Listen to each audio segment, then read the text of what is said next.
હાલો, જય શ્રી કૃષ્ણ. મારા કિચનમાં આપણું બધાનું હાર્દિક સ્વાગત છે. આજે હું તમારી સાથે એક કુકરની ટિપ્સ શેર કરવાની છું.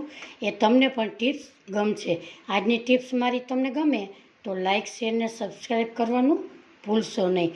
અહીંયા આપણે કુકરમાં વારે વાર કુકરના હેન્ડલના બોલ ઢીલા પડી જાય છે, રિંગ ખરાબ થઈ જાય છે, સીટી અડધી વાગે છે અને પૂરી વાગતી નથી, કુકરમાં દાળ ઉભરાઈ જાય છે.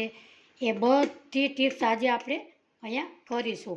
દાળ ઉભરાય ત્યારે કુકર ઉભરાય ત્યારે આપણે ગેસના ચૂલા પણ ખરાબ થઈ જાય છે. એ બધી ટિપ્સ આજે હું તમારી સાથે શેર કરવાની છું. અહીંયા આપણે કુકરમાં આવી રીતે ઢીલા હેન્ડલ થઈ જાય છે. તો સૌ પ્રથમ આપણે બોલને આવી રીતે બહાર કાઢીશું.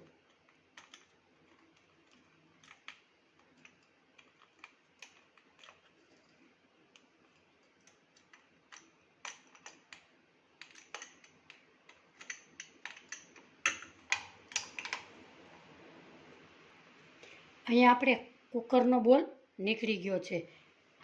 એને આપણે આવી રીતે નકામની જાડી એવી જામી ગઈ હોય એવી નખપાલીશને લેશું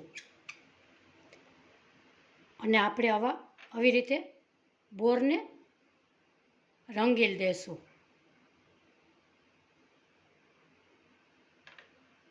આ નખપાલીશથી તમારે ક્યારેય બોલ ખુલી જતો નથી અને ઢાંકણું પણ ઢીલું પડતું નથી. આવી રીતે આખા બોલને આપણે રંગી દેશું. હવે એને આપણે જ્યારે તાજી હોય ત્યારે જ એને ફિટ કરી લેશું, નહીંતર સુકાવા માંડે તો પાછી અંદર ફિટ થશે નહીં. આવી રીતે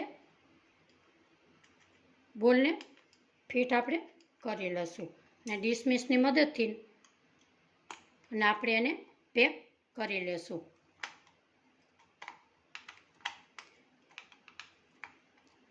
આવી રીતે એ ક્યારેય તમારે હલશે પણ નહીં અને ઢીલું પણ નહીં થાય. એવી રીતે તમારે કુકરનું પણ ઢીલું થઈ ગયું હોય તો તમે ફિટ કરી શકો છો. હવે ટિપ્સ નંબર 2. અહીંયા આપણી કુકરની રિંગ એકદમ ઢીલી હાલતા પડી જતી હોય છે, તો એને આપણે 15 મિનિટ ફ્રીઝરમાં રાખીશું અથવા પાણીમાં બોરી અને રાખીશું.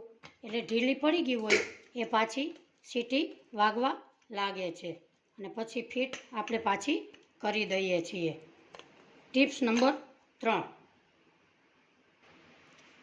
તમારે સીટી અડધી વાગે આવી રીતે અને પૂરી સી વિસલ વાગતી નથી, તો તમે જ્યારે મૂકો ત્યારે આવી રીતે ખીચડી એવું કાંઈ હોય તો અંદર એના ફોતળા અટવાઈ જાય છે. એને તમારે કોઈ સેફ્ટી પિન હોય કે સોય હોય તો એના કાણાને આવી રીતે સાફ કરી શકો છો અને ઉપરથી તમે ફૂંક મારો તો નીચે કચરો હોય એ નીકળી જાય છે, તો પણ આપણી સીટી બરાબર વાગે છે.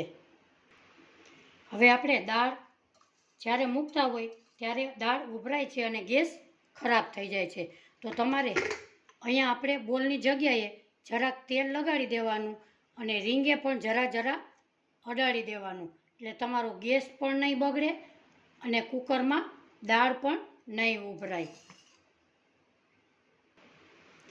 આજની મારી કુકરની ટિપ્સ તમને ગમે તો મારી ચેનલને સબસ્ક્રાઈબ કરવાનું ભૂલશો નહીં. ફરી મળીશું એક નવા વિડીયોમાં. ત્યાં સુધી મારા બધાને જય શ્રી કૃષ્ણ.